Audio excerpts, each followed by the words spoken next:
واقعی سوچ میں پڑ گیا تھا۔ اگر میں کسی اور عورت سے شادی کرتا یا کسی لڑکی سے، تو اول تو وہ میرے دونوں بھتیجوں کو سنبھالنے کے لیے تیار ہی نہیں تھی، اور دوسری طرف اگر تیار ہو بھی جاتی تو خالہ ہونے کے ناطے اس کا کیس سٹرونگ ہو سکتا تھا۔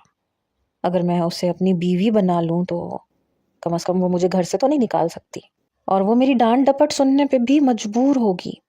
یہ کوئی خاص برا مشورہ نہیں تھا، اس کو تو میں سیدھا کر سکتا تھا۔ پتہ نہیں کیوں لیکن مجھے لگ رہا تھا کہ یہ طریقہ بالکل درست ہے، کیونکہ اگر وہ کسی اور سے شادی کرتی اور بچے اس کے پاس ہوتے تو اس کا شوہر بھی اس جائیداد پہ عیش کرتا، اور اس کا شوہر اگر میں بن جاتا تو وہ مجھے بہرحال کچھ کہہ نہیں سکتی تھی۔ 2 تھپڑ اس کے منہ پہ لگا دوں گا، سیدھی ہو جائے گی۔ مجھے لگا یہ ٹھیک ہے۔ اگلے روز میں نے وکیل سے جا کے کہا کہ مجھے آپ کا مشورہ قبول ہے، میں اس لڑکی سے نکاح کرنے کے لیے تیار ہوں، اب اسے راضی کرنا آپ کا کام ہے۔ یہ کہتے ہوئے میں نے 25,000 وکیل کے ہاتھ پہ رکھا تھا۔ وہ مسکرانے لگا، کہنے لگا میں پوری کوشش کروں گا۔ میں نے کہا کوشش نہیں کرنی، آپ نے نکاح کروانا ہے۔ گھر آ کے میں یہ سوچنے لگا کہ یہ نادر سوچ میرے دماغ میں کیوں نہیں آئی۔ کیا چیز ہے وہ، ڈانٹ ڈپٹ دوں گا تو رو دھو کے ایک کونے میں بیٹھ جائے گی۔ مجھے لگا میرا تو جیسے مسئلہ حل ہو گیا۔ دوسری طرف طوبہ ماننے کو تیار ہی نہیں تھی، کہتی تھی کہ مجھے شادی ہی نہیں کرنی، لیکن خدا کی کرنی کو کون ٹال سکتا ہے۔ اس کی والدہ کو ہارٹ اٹیک ہوا۔ رات کے 3 بجے اسی کا فون مجھے آیا، جامی بھائی امی کی طبیعت بہت خراب ہے، خدا کے لیے گھر آ جائے۔ ایک طرف اس نے وکیل کو اچھی خاصی سنائی تھی کہ میں مر جاؤں گی لیکن جامی بھائی سے شادی نہیں کروں گی، اور دوسری طرف مجھے بلا رہی تھی، شاید اس لیے کہ اس کا کوئی بھائی نہیں تھا۔ خیر، میں بچے ملازمہ کے حوالے کر کے بھاگا دوڑا پہنچا، اس کی والدہ کو ہاسپٹل لے کے گیا۔ اس کی والدہ کی حالت واقعی ٹھیک نہیں تھی، ڈاکٹر بھی پر امید نظر نہیں آ رہے تھے، اور وہ طوبہ کی وجہ سے خاصی پریشان بھی تھی۔ مجھ سے کہنے لگیں کہ میرے پاس وقت نہیں ہے، تم میری بیٹی سے نکاح کر لو۔ میں نے کہا میں نے تو انکار نہیں کیا، انکار تو آپ کی بیٹی کر رہی ہے۔ ماں کے سامنے شاید وہ اس وقت کچھ بول نہیں سکتی تھی، کیونکہ آنٹی کی حالت واقعی بہت زیادہ خراب تھی۔ ہمارا نکاح ہاسپٹل میں ہی ہوا، آنٹی کے سامنے، اور اسی رات ان کا انتقال بھی ہو گیا۔ وہ بہت رو رہی تھی، بچوں کی طرح بلک بلک کے، لیکن میں نے اسے اپنے ساتھ لگا کے تسلی نہیں دی تھی۔ بہت میسنی قسم کی لڑکی تھی، مجھے اس پہ ذرا بھی ترس نہیں آیا تھا۔ اس کی والدہ کی تدفین کرنے کے بعد میں نے اس کے گھر کو تالا لگایا اور اسے لے کر اپنے گھر میں آ گیا۔ وہ سیدھا بچوں کے کمرے میں گئی، اور میں بھی یہی چاہتا تھا، کیونکہ وہ میری دلی خواہش ہرگز نہیں تھی، بس ایک مجبوری کا رشتہ تھا۔ 4-5 دن تو میں نے اسے کچھ نہیں کہا، اس کا لحاظ کرتا رہا۔ زیادہ تر وقت وہ بچوں کے ساتھ کمرے میں گزارتی تھی۔ جب میں آفس سے واپس آتا تو دونوں بچوں کو میں اپنے پاس رکھتا تھا، لیکن 8 دن گزرنے کے بعد جب میں آفس سے گھر آیا تب وہ کمرے میں تھی، میرے سامنے نہیں آتی تھی۔ میں نے اسے پکارا، طوبہ باہر آؤ۔ اسے لگا شاید میں ہادی اور فادی کو پکڑنا چاہتا ہوں۔ وہ دونوں کو گود میں اٹھائے باہر آ گئی اور انہیں صوفے پہ لٹا دیا۔ میں وہیں بیٹھا تھا، کہنے لگی جب انہیں نیند آئے گی تو مجھے آواز دے دیجیے گا، پھر میں اپنے کمرے میں لے جاؤں گی۔ میں نے کہا یہاں بیٹھو، مجھے تم سے بات کرنی ہے۔ میرا لہجہ کافی سخت تھا۔ اب وہ صوفے کے ایک کونے پہ بیٹھ گئی۔ جی کہیے، بڑی شرافت سے بات کر رہی تھی۔ میں نے کہا تمہیں پتہ ہے نا کہ میں نے کیا احسان کیا ہے تم پہ؟ میں تم سے شادی نہیں کرنا چاہتا تھا، تم سے شادی میری مجبوری تھی۔ اس نے برجستہ میری طرف دیکھا، پھر ماتھے پہ بل ڈالے اور زمین کی طرف دیکھنے لگی۔ میں کل سے ملازمہ ہٹا رہا ہوں، کیونکہ میرا بجٹ اتنا نہیں ہے کہ میں ملازمہ برداشت کر سکوں۔ گھر کے سارے کام تم کرو گی، اور مجھے گھر گندا نہیں چاہیے۔ میرے بھتیجے ہمیشہ مجھے صاف ستھرے کپڑوں میں چاہیے، اور کھانا بھی تم بناؤ گی۔ بہت شوق تھا تمہیں بچوں کی پرورش کرنے کا، اور وہ تم کرو گی، لیکن ویسے جیسے میں چاہتا ہوں۔ اس نے غصے سے میری طرف دیکھا۔ میں آپ کی ملازمہ نہیں ہوں، نہ میں صفائی کروں گی اور نہ میں کھانا بناؤں گی، اور مجھے آتا بھی نہیں ہے۔ اس نے بھی تڑق کے جواب دیا۔ میں نے کہا مجھے اس لہجے میں بات سننے کی عادت نہیں ہے، آئندہ زبان سوچ سمجھ کے چلانا، ورنہ مجھے ہاتھ اٹھانے میں ذرا بھی دقت پیش نہیں آئے گی۔ یہ سن کے میں نے اس کے چہرے پہ خوف کے رنگ دیکھے، فوراً سے اٹھ کے کھڑی ہو گئی۔ میں نے کہا ابھی میری بات ختم نہیں ہوئی، بیٹھو۔ نہیں، مجھے نہیں بیٹھنا۔ مجھے لگ رہا تھا جیسے وہ مجھ سے ڈر رہی ہے، اور میں اسے ڈرانا ہی چاہتا تھا۔ وہ فوراً سے کمرے میں چلی گئی۔ اگلے روز میں ملازمہ ہٹا چکا تھا۔ اب یہ تو نہیں تھا کہ میں کوئی ملازم افورڈ نہیں کر سکتا تھا، کر سکتا تھا، لیکن میں بس اسے مزہ چکھانا چاہتا تھا۔ شام کو جب میں گھر آیا تو گھر پورا بکھرا پڑا تھا، بچے رو رہے تھے اور وہ کچن میں پتہ نہیں کیا کر رہی تھی۔ مجھے گھر دیکھ کے کوفت سی ہوئی۔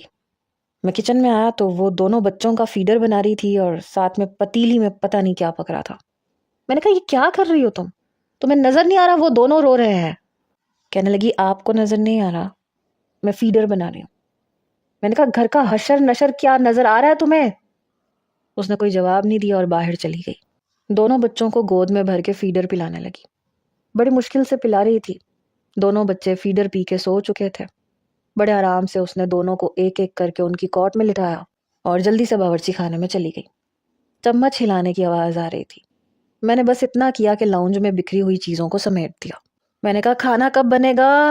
بھوک بہت لگ رہی ہے، پورا دن تم کرتی کیا ہو؟ لیکن اس نے کوئی جواب نہیں دیا۔ کچھ دیر بعد چکن کا سالن اور روٹی میرے سامنے رکھ دی۔ جب میں نے روٹی اٹھائی تو آڑی ٹیڑھی روٹی تھی۔ میں نے کہا یہ کیا ہے؟ اسے روٹی کہتا ہے؟ کہنے لگی کھانی ہے تو کھائیں ورنہ۔ اس نے یہیں تک کہا تھا کہ میں نے ایک زوردار تھپڑ اس کے منہ پہ مار دیا۔ وہ گرتے گرتے بچی۔ میں نے کہا تھا نا کہ آج کے بعد میرے سامنے زبان مت چلانا۔ وہ روتے ہوئے اپنے کمرے میں چلی گئی۔ خیر، کھانا میں نے وہی کھایا تھا جو اس نے پکایا تھا۔ وہ نہ زیادہ بدمزہ تھا اور نہ بہت زیادہ لذیذ تھا، بس گزارے لائق تھا۔ جب میں کچن میں گیا تو سنک برتنوں سے بھرا پڑا تھا۔ میں باہر آیا، سیدھا اس کے کمرے میں گیا۔ وہ منہ پہ تکیہ دیے رو رہی تھی۔ جب میں نے بڑی سختی سے اس کا ہاتھ پکڑا اور اسے اٹھا کے بٹھایا، میں نے کہا چلو جا کے کچن کا حلیہ درست کرو، میں تمہیں سکھاتا ہوں کہ کام کیسے کیا جاتا ہے، گھر کو صاف کیسے رکھا جاتا ہے۔ میں اسے گھسیٹتا ہوا باہر لے کے آیا اور باورچی خانے میں لا کے کھڑا کر دیا۔ چلو دھو سارے برتن میرے سامنے۔ کہنے لگی آپ انسان نہیں، آپ جانور ہیں، آپ کو ذرا سا بھی کسی کا احساس نہیں ہے۔ میں نے کہا لگتا ہے ایک تھپڑ کافی نہیں تھا تمہارے لیے، کہو تو دوسرا بھی مار دیتا ہوں۔ وہ اپنے آنسو صاف کرنے لگی، پھر برتن دھونے لگی۔ پورا کچن میں نے اپنی نگرانی میں صاف کروایا۔ جیسے ہی وہ باہر آئی، میں نے کہا چلو جھاڑو پکڑو اور پورا گھر صاف کرو۔ بدتمیز لڑکی، ذرا بھی تمیز نہیں ہے۔ کہنے لگی پورا دن آپ کو بچے سنبھالنے پڑے نا تو پتہ چلے، آپ نے کیوں ملازمہ چھڑوائی ہے؟ میں نے کہا پھر تم زبان چلا رہی ہو، میں سچ کہہ رہا ہوں، میں بہت ماروں گا تمہیں۔ میری اس بات پہ وہ چپ ہو گئی۔ روتے روتے اس نے پورے گھر کی صفائی کی۔ گھر کو صاف ستھرا دیکھ کے مجھے کچھ سکون سا محسوس ہوا۔ میں نے کہا اب تم آرام کر سکتی ہو۔ میں اب بات بات پہ اس پہ ہاتھ اٹھانے لگا اور وہ مجھ سے خوف کھانے لگی۔ اس کی آنکھوں میں خوف دیکھ کے پتہ نہیں کیوں لیکن مجھے بڑی تسکین ملتی تھی۔ اب وہ میرے آگے زبان نہیں چلاتی تھی، ایک چپ تھی جو اسے لگ چکی تھی۔ ذرا سا بھی کام میں دیر ہو جاتی تو میں اس پہ چلانے لگتا، تمہیں پتہ ہے مجھے آفس سے دیر ہو رہی ہے، ابھی تک تم نے میرے کپڑے پریس نہیں کیے، جلدی سے میرے کپڑے پریس کر کے لے کے آؤ، مجھے ناشتہ بنا کے دو۔ عجیب پاگل لڑکی سے پالا پڑ گیا میرا۔ اچھا ہوتا کہ میں تمہاری ماں کی بات ہی نہ سنتا، میری زندگی عذاب بن کے رہ گئی ہے۔ میں جو چاہتا اسے کہتا اور وہ آگے سے چپ رہتی۔ انہی دنوں میری دوستی کومل سے ہو گئی۔ ایک پارٹی میں میری اس سے ملاقات ہوئی۔ بہت خوبصورت لڑکی تھی، ماڈرن بھی تھی۔ بہرحال بہت جلد ہم دونوں میں بے تکلفی ہونے لگی۔ رات کو میں اکثر فون پہ کومل سے بات کرنے لگا۔ ایک بار کہنے لگی کہ میں تمہارے گھر آنا چاہتی ہوں، تو میں نے اسے بتایا کہ میں نے مجبوراً اپنے بھائی کی سالی سے شادی کی ہے اور میرا اس کے ساتھ کوئی تعلق نہیں ہے، وہ بس میرے بھتیجوں کو سنبھالتی ہے۔ سمجھ لو کہ گھر کی ملازمہ سے بڑھ کے اس کی کوئی حیثیت نہیں ہے۔ یہ سن کے کومل نے چند دن تو مجھ سے بات ہی نہیں کی، اور وہ چند دن میرے لیے بڑی مشکل سے کٹے۔ میری بے چینی عروج پہ تھی۔ میں اسے کئی کالز کر چکا تھا اور جب وہ فون نہیں اٹھاتی تھی تو میرا چڑچڑا پن بڑھنے لگتا تھا اور میں سارا غصہ توبہ پہ نکالنے لگا، کیونکہ مجھے لگتا تھا کہ کومل سے دوری کی وجہ توبہ ہے۔ 8 دن بعد کومل نے میرا فون اٹھایا، کہنے لگی کہ تم نے میرے ساتھ دھوکے بازی کی ہے، مجھے پہلے بتا دیتے تو میں تم سے محبت ہی نہ کرتی، تمہاری بیوی کبھی بھی مجھے برداشت نہیں کرے گی۔ میں نے کہا اس کی اتنی جرت ہے ہی نہیں کہ تمہیں کچھ کہہ جائے۔ میں کومل کو اپنے گھر لے کے آ گیا۔ طوبا پہلے تو اسے دیکھ کے ٹھٹکی، لیکن پھر گہری سانس لے کے چپ چاپ کمرے میں چلی گئی۔ میرا گھر دیکھ کے کومل کی آنکھیں پھیلی تھیں۔ کہنے لگی تم کب تک اس لڑکی سے جان چھڑوا لو گے؟ میں اسے برداشت نہیں کر سکتی۔ میں نے کہا میرے بھتیجے بہت چھوٹے ہیں اور میں انہیں نہیں چھوڑ سکتا۔ کہنے لگی پھر ایک کام کرو، گھر کا اوپر کا پورشن بنوا لو، میں وہاں رہوں گی اور یہ لڑکی تمہارے بھتیجوں کو نیچے سنبھال لیا کرے گی۔ مجھے کومل کا مشورہ کافی معقول لگا۔ میں نے کہا کہ مجھے 1 سال چاہیے، 1 سال کے اندر اندر میں اوپر کا پورشن بنوا لوں گا۔ کہنے لگی ٹھیک ہے، میں انتظار کروں گی۔ کومل کو میں خود گھر چھوڑ کے آیا۔ جب میں واپس آیا تو طوبا لاؤنج میں بیٹھی ہوئی تھی، رو رہی تھی۔ مجھے دیکھ کے کہنے لگی آپ کیا دوسری شادی کر رہے ہیں؟ میں نے کہا دوسری؟ اسے تم دوسری شادی کہتی ہو؟ یہ میری پہلی ہی شادی ہے۔ تمہیں تو صرف میں نے اس بات کی سزا دی ہے کہ تمہیں بہت شوق تھا اپنے بھانجے سنبھالنے کا، تو سنبھالو۔ تمہارے پلان کو میں نے ناکام کیا ہے۔ تم جو یہ سوچ کے بیٹھی تھی نا کہ میرے بھتیجوں کو اپنے پاس رکھ کے تم ہر چیز پہ قبضہ کر لو گی، تو تمہارا منہ بند کروانے کے لیے میں نے تم سے بس کاغذی نکاح کیا تھا۔ نہ تم کل میرے دل میں تھی اور نہ آج ہو۔ میری بات سن کے کہنے لگی آپ غلط سوچ رہے ہیں۔ میں نے صرف یہ چاہا تھا کہ میرے بھانجوں پہ کوئی ایسی عورت نہ آئے جو ظلم اور زیادتی کرے، اور جس لڑکی کو آپ نے پسند کیا ہے وہ ایسی ہی ہے۔ لیکن خیر، آپ کی اپنی مرضی ہے، ایسے کریں آپ مجھے طلاق دے دیں۔ اس کی بات پہ میرے ہوش اڑے تھے۔ میں بڑے غصے سے اس کے پاس آیا۔ میں نے کہا کیا کہا تم نے؟ جس طرح سے میں نے دھاڑتے ہوئے پوچھا وہ گھبرا کے چند قدم پیچھے ہٹی۔ کہنے لگی جب آپ یہاں دوسری عورت کو لا رہے ہیں تو وہ آپ کے بھتیجے بھی سنبھالے گی، مجھے بھی جینے کا حق ہے، مجھے آپ سے طلاق چاہیے۔ میں نے ایک زوردار تھپڑ اس کے منہ پہ مارا۔ میں نے کہا آج تو یہ لفظ تم نے منہ سے نکالا ہے، آئندہ مت نکالنا۔ اور وہ یہاں پہ بچے سنبھالنے نہیں آ رہی، یہ تم ہی سنبھالو گی اور ساری زندگی سنبھالو گی۔ اور اگر تم نے میرے سامنے زبان چلانے کی کوشش کی تو یاد رکھنا تمہیں جان سے مار ڈالوں گا۔ کہنے لگی تو مار ڈالو، ایک ہی بار مجھے جان سے کیوں نہیں مار دیتے؟ تمہیں اگر اپنے بھتیجوں سے پیار نہیں تھا، انہیں سنبھالنا نہیں چاہتے تھے، تو میرے حوالے کر دیتے، میں انہیں سنبھال بھی لیتی اور شادی بھی ایک ایسے شخص سے کرتی جو انہیں باپ کی محبت دے سکتا۔ تم چاہ کے بھی انہیں باپ کی محبت نہیں دے سکتے۔ میں نے کہا تم نے پھر زبان چلائی ہے، دفع ہو جاؤ یہاں سے ورنہ میں تمہارا گلا گھونٹ کے تمہیں مار دوں گا۔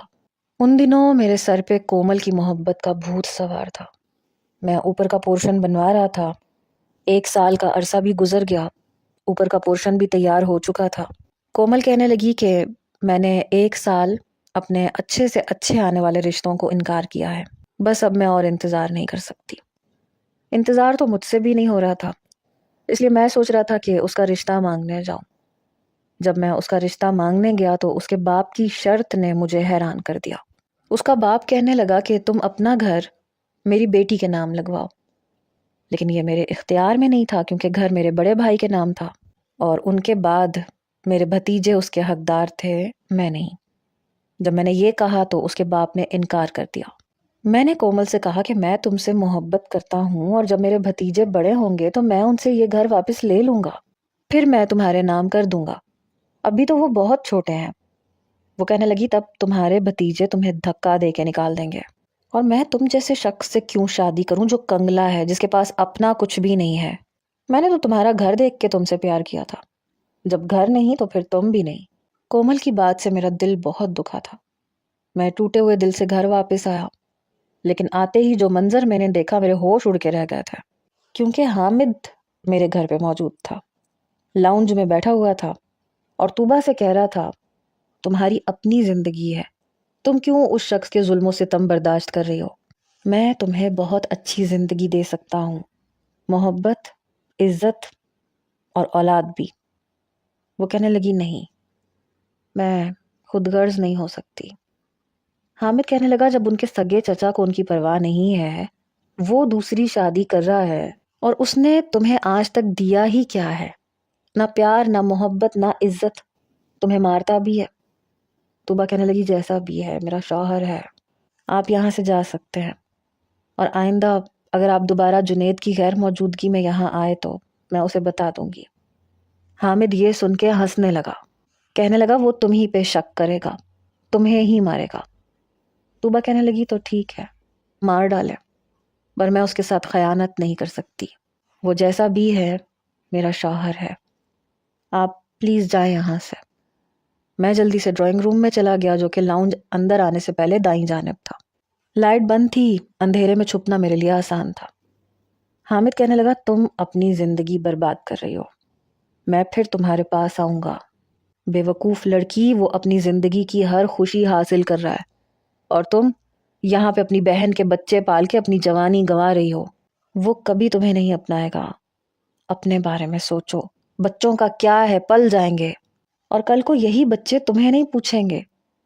وہ کہنے لگی، یہ آپ کا مسئلہ نہیں ہے، آپ جائیں یہاں سے اور آئندہ یہاں پہ مت آئیے گا، ورنہ میں جنید سے کہہ دوں گی۔ حامد وہاں سے چلا گیا۔ لاؤنج کا دروازہ بند کر کے طوبا نے گہری سانس لی۔ اندر سے ہادی کے رونے کی آواز آئی۔ وہ چلی گئی۔